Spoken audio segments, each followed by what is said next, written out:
નમસ્કાર વિદ્યાર્થી મિત્રો, પથદર્શક યુટ્યુબ ચેનલની અંદર આપ સર્વનું સ્વાગત છે. મિત્રો, ગુજરાત પોલીસ કોન્સ્ટેબલના પીએસઆઈ અને એલઆઈડી ના રનિંગ જે છે એ સ્ટાર્ટ થઈ ગયા છે. તો શું છે રનિંગની અપડેટ 22 જાન્યુઆરી 2026 ની, જેમાં અમદાવાદ, ગોધરા, જુનાગઢ, ગાંધીનગર અને હિંમતનગરના જે મેદાનો છે એની અંદર શું અપડેટ હતી, કેટલા વિદ્યાર્થીઓ પાસ થયા હતા, એ તમામ બાબતો જે છે કે જેની આપણે ચર્ચા આજના આ વિડીયોની અંદર કરવાના છીએ. તો જો તમે ચેનલની અંદર નવા છો તો ચેનલને કરી દો સબસ્ક્રાઇબ અને વિડીયોને કરી દો લાઈક અને તમારા વધુમાં વધુ મિત્રો સુધી વિડીયોની લિંકને શેર કરી દો.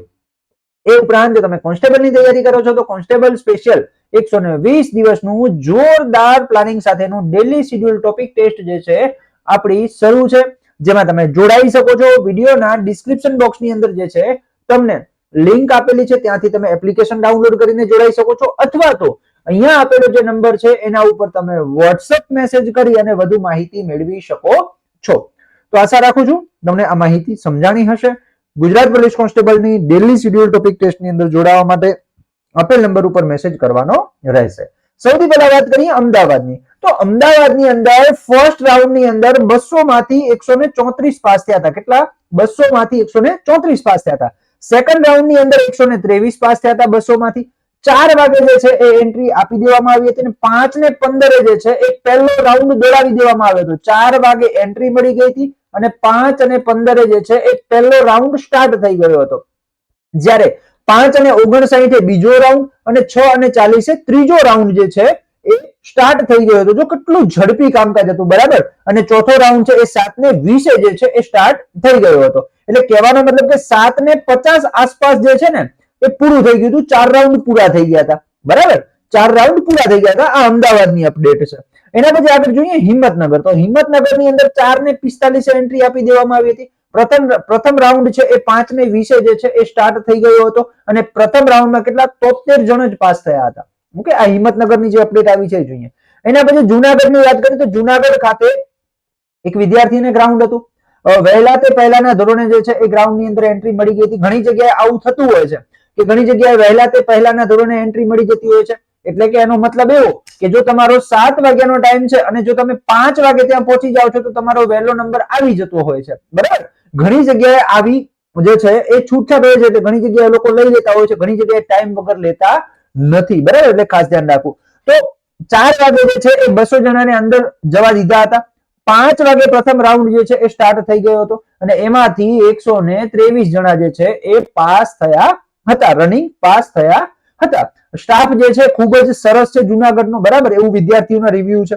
એના પછી ગોધરા ગ્રાઉન્ડની વાત કરીએ તો ગોધરા ગ્રાઉન્ડની અંદર જે ટાઈમ ફાળવ્યો હોય ને એ જ ટાઈમે દોડાવે છે. મેં તમને કીધું ને કે આગળ આપણે જોયું કે ભાઈ વહેલા જશો તો પણ નંબર આવી જાય, ક્યાં કને જુનાગઢ વાળામાં.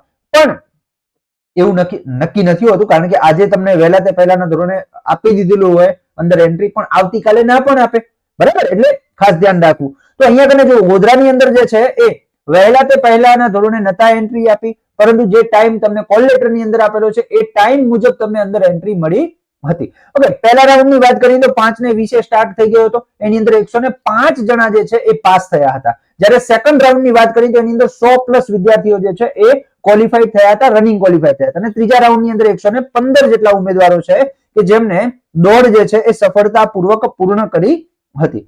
એનાથી આગળ વાત કરીએ તો જે આપણું મહિલાઓનું ગ્રાઉન્ડ છે ગાંધીનગર, તો ગાંધીનગરના મેદાનની વાત કરીએ તો સવારે 4:30 વાગે એન્ટ્રી શરૂ થઈ ગઈ હતી અને પહેલો રાઉન્ડ છે એ 5 ને 25 જે છે એ ચાલુ થઈ ગયો હતો. ટાઈમ મુજબ જે છે એ લોકો અલગ અલગ બેસાડતા હતા અને 6 વાગ્યા વાળા પૂરતા ઉમેદવાર ના મળે તો 7 અને 8 ની લાઈનમાંથી પણ, એટલે જો આમાં કેવું હોય કે ભાઈ તમારો 6 વાગ્યાનો ટાઈમ છે, 7 વાગ્યાનો ટાઈમ છે, 8 વાગ્યાનો ટાઈમ છે, બરાબર ને. 6, 7 ને 8 નો ટાઈમ છે તો આ 6 નો લોટ એક બનાવે 200 ઉમેદવારોનો, બરાબર. પણ થાય એવું કે 6 વાગ્યાના ઉમેદવારો જે છે 195 જે થતા હોય તો એ લોકો શું કરશે, 7 વાગ્યાના લોટમાંથી 5 જણાને આની અંદર એન્ટર કરી દેશે, બરાબર. એટલે 200 નો એક લોટ તૈયાર કરીને પછી જે લોકો દોડાવતા હોય છે. તો આ રીતે જે છે એ લોકો કરતા હોય છે. પહેલા રાઉન્ડમાં 200 માંથી 124 વિદ્યાર્થીનીઓ પાસ થઈ હતી, બરાબર. અને 4 હાઈટમાં ફેલ થઈ હતી. જો 124 પાસ થઈ, જેમાં 4 જે છે એ હાઈટમાં ફેલ થઈ હતી. એટલે ટોટલ 120 જે વિદ્યાર્થીનીઓ છે, જે મહિલાઓ છે, એમને ગ્રાઉન્ડ જે છે એ ક્વોલિફાઈ કર્યું હતું. એના પછી લાસ્ટમાં આપણે વાત કરીએ ગોંડલનું ગ્રાઉન્ડ. તો ગોંડલના ગ્રાઉન્ડની અંદર 4 વાગે એન્ટ્રી ચાલુ થઈ ગઈ હતી. 5 ને 40 પહેલો રાઉન્ડ ચાલુ થઈ ગયો હતો અને 6 ને 15 બીજો રાઉન્ડ ચાલુ થઈ ગયો હતો, 6 ને 52 ત્રીજો રાઉન્ડ ચાલુ થઈ ગયો હતો, બરાબર. પહેલો જે રાઉન્ડ હતો એની અંદર 113 જણા પાસ થયા હતા, બીજો જે રાઉન્ડ છે એની અંદર 99 જણા પાસ થયા હતા, ત્રીજો રાઉન્ડ છે એની અંદર 89 જણા જે છે એ પાસ થયા હતા. તો આ આજના જે પણ રાઉન્ડ હતા એની અપડેટ છે.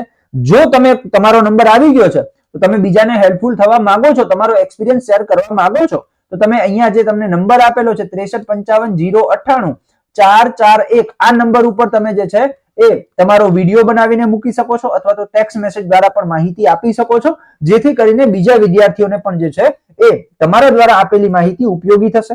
ઓકે, તમારા ગ્રાઉન્ડનો જે રિવ્યુ જો તમે આપો છો તો એ બીજા વિદ્યાર્થીને પણ ઉપયોગી થશે. તો આશા રાખું છું આ માહિતી તમને હેલ્પફુલ થઈ હશે. જો હેલ્પફુલ થઈ હોય તો તમારા મિત્રોને અવશ્ય શેર કરો અને આવી જ નવી માહિતી માટે જોડાયેલા રહો આપણી યુટ્યુબ ચેનલ તથદર્શક સાથે.